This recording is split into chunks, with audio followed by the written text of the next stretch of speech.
again, thanks for coming. And I'll just continue right where we stopped, more or less.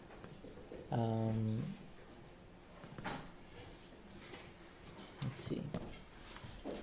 So again with McLuhan, and more or less the same quote that has been mentioned. McLuhan, in his seminal work, Understanding Media, memorably postulated that the content of every medium is another medium. Now, this puzzling statement, which is quite often quoted and not so often maybe properly used, refers to the dialectical reception of new media. A new medium, it seems to claim, might be fully functioning on a formal level, but the content it contains is still arranged in accord with the preceding medium's grammar. In light of McLuhan's even better known statement that the medium is the message, or message, this is quite difficult to fathom. The medium is the message is supposedly all about a collapse of the separation between form and content. So, on the one hand, the prior statement is supposed to make sense with this. It's supposed to, sense in light of this, seeing that it literally means that a medium is the message. If a medium is another medium, a medium is the message.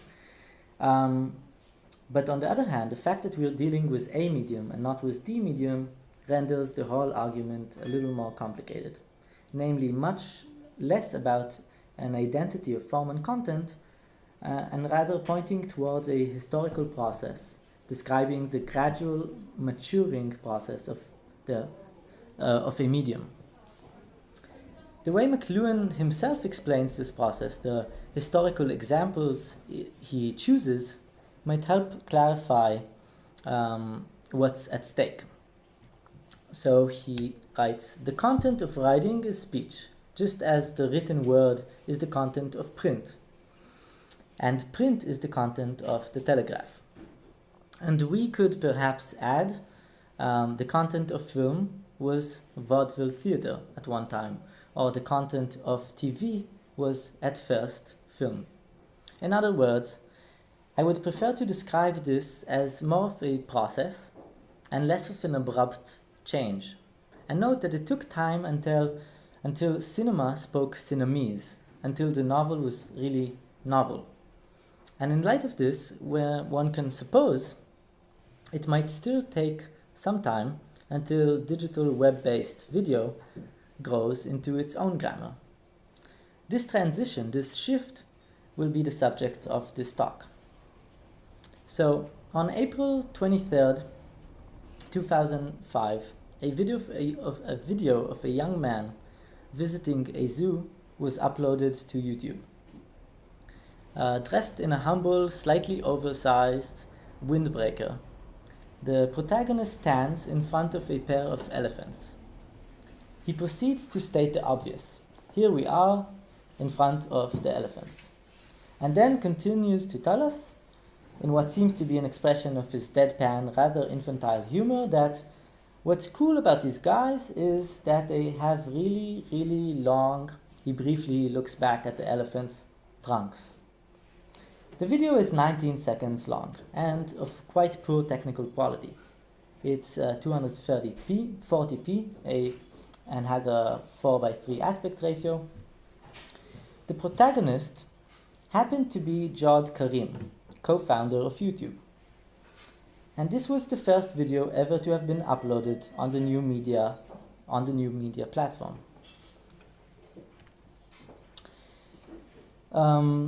If one is to learn anything from a medium's inauguratory work, then YouTube's case offers quite a peculiar lesson. Cinema had workers leaving the factory by the Lumiere brothers. Television had perhaps The Queen's Messenger, if you would select one work, by General Electric. The novel was premiered by the likes of Robinson Crusoe by the Four, Don Quixote by Cervantes. And YouTube was launched with, well, me at the zoo, a clip uploaded by Karim and registered, interestingly enough, under the Creative Commons license. So, if only for the sake of the intellectual exercise, what could one actually learn from the first steps, or such first steps? So most obvious is the fact that the protagonist and the director, the author, are one. The clip is titled Me at the Zoo, and though it might seem to be a spontaneous creation devoid of corporate strategy, it serves as a very acute demonstration of the platform's inclination to broadcast you, that is, the proverbial me. In other words, YouTube's quintessential genre is, and I'll expand about this shortly, the selfie. Secondly, the clip is devastatingly short. It's a compact 19 seconds which revolve around a single narratorial gesture, a punchline to be exact. As aforementioned, the humor is deadpan, it's dry, and honestly quite juvenile. It involves stating the obvious. It does not add anything to what we already see, to what we already know. And lastly, it's compact, plainly filmed, heavily compressed, and presented using this 4:3 aspect ratio, which is akin to TV-like form rather than cinematic widescreen. But analyzing the first clip on YouTube this way still leaves quite a lot outside our perspective, outside our lens. What's missing is A, the user interface, and B, the underlying structure, the infrastructure, so to speak. In other words, the web. Every video is linked to a variety of other videos. For this reason, the first clip, Me at the Zoo, in this case, could not exemplify anything before other clips, You at the Zoo or perhaps Me at the Zoo Reloaded, have been uploaded and linked to form together the interface now better known as YouTube. The thing is, this network, this web, is also not static. It's in constant flux. Let's take a look at Me at the Zoo once again. This time taking notice of the structure within which it is contained. So, on the right side of the clip is a row of links. The links are quite diverse in terms of subject matter. They range from Guinness World Record for most t-shirts worn at one time to Evolution of Dance, one of the most popular videos on the platform's history, or to a clip called The History of YouTube, which has more than 40,000 viewers compared to the Evolutions, not more, a mere 40,000 compared to like the 200 millions of the Evolution. The list of links will obviously change more or less on every visit of the page. Apparently, this can bear little to no relation towards the particular query search, to my particular query. Rather, they reflect the user's search history or profile. To be honest, they are also quite peculiar. The first two links are recommended to me and are clearly either similar or identical to clips I've recently viewed. If I enter the page using a private browser, which does not record my history, I am offered a completely different set of links. In other words, as we are probably all familiar with this, the web to which the clip is connected is dynamic and is affected by multiple variables. The keywords of the query I've entered, my age, location, sex, search history, and last but not least, an algorithm devised by YouTube which rates videos primarily according to their average watching time. And this is also something that they've changed several times since the inception of the website. They updated what is the most important variable in the algorithm. So now it's watching time. From watching databases to watching databases watching us. From April 2010 to March 2011, in a work some of you probably know, Martin Kahoot recorded himself every time he watched a video on YouTube, publishing these clips on a channel aptly called Watching Martin Kahoot, which now contains some 820 videos, 21. The series of videos, whose number of viewers spans from 100,000 in one case, watching Tyler the Creator, to mere hundreds, eloquently captures many of online videos' most interesting qualities and contradictions. So just see an example. Intersection clips. Oh, we didn't see actually. Okay, we have to see this. Wait.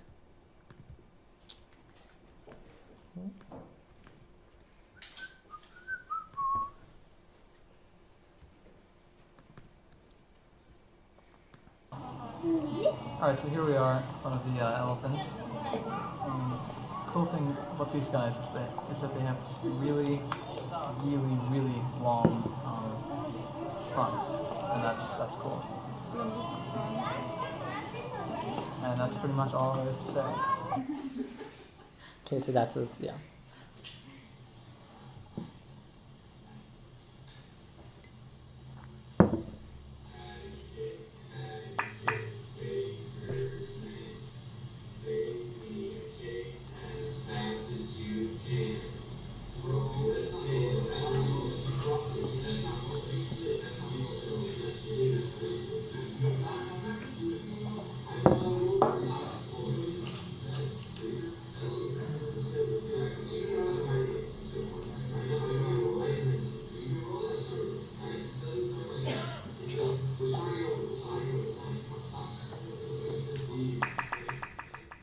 Okay, so once again we are confronted with the same variety of humor.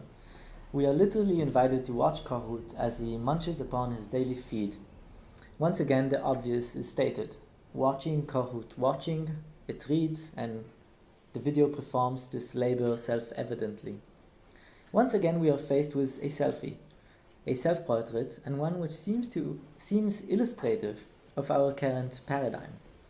Recording the author as he consumes, but also, and this has been the main focus of most of the text written about this work, as he produces. In other words, it is a self-portrait of the artist as prosumer, an amalgam of production and consumption, which plays a central role in our current-day e-economy. But during our presentation today, I would like to discuss a different aspect of the work, namely, the way it forefronts the author's watching habits. This is an accumulative effect, an accumulative value the work produces, and one which I believe might help us better understand database. Oh, something else. Database as digital videos form, or at least as a dominant part thereof. In his essay, Online Video Aesthetics, or the Art of Watching Databases, Geert Lovink describes what he considers to have been a paradigm shift from channel to database. As he writes, we no longer watch films or TV, we watch databases. And he asks, what does it mean that our attention is guided by database systems? Now, Lev Manovich, in his seminal essay, Database as Symbolic Form, defined the database in terms almost diametrically opposed to those of narrative. As a cultural form, database represents the world as a list of items, and it refuses to order this list. In contrast, a narrative creates a cause and effect trajectory of seemingly unordered items, or events in most cases. Database, in other words, database favors correlation over cause, the what rather than the why, as one book has recently put it. It offers no single perspective, no single point of view. Indeed, as is well known, The information out there in the web, YouTube included, is viewed by us users through a set of filters. These are correlated to different attributes, and we've mentioned most of them. Data stored about me, my search history, my likes, my viewing time, and in the case of Google YouTube, my entire communication volume, if you use Chrome, or real-time attributes such as my geolocal traces. Where am I sitting at a given moment? What type of computer I'm using? What does it mean that our attention is guided by database systems is thus an apt question, but as I pointed out, our attention is not merely guided by databases, rather it is itself measured and serves as a determining variable within the ranking system which grants us access to this very database. So it's a kind of feedback loop. This phenomena, which is increasingly prevalent, has recently come under heavy criticism or heavy kind of popular criticism, most notably by political and online activist Eli Pariser. Pariser warns us that we are gradually slipping into a web construed of filter bubbles. The danger, as he has pointed out, is that knowledge available to us through the web is increasingly catered to our likes, existing views, social economical background, etc. Now, Facebook is the most obvious example of this. More and more people nowadays consume their news through their news feed, which means, in many cases, a carefully curated, homogeneous social circle. Indeed, Google's self-proclaimed mission to organize, and I quote from the manifesto, to organize the world's information, is quickly conflicted by its business model, which attempts to better cater to users' likes, wants, and tastes. In other words, as the NSA scandals have made really clearly visible, we are not merely watching databases, we are watching databases which are in turn watching us. Now, both video examples we've examined are selfies, or like variations on a theme of the selfie. The selfie, alongside such new genres as the haul video, videos depicting unwrapping of new products, or the ever popular video tutorials or cat clips, is part of a wave of modes of expression which together can be said to constitute the vernacular of 21st century social media.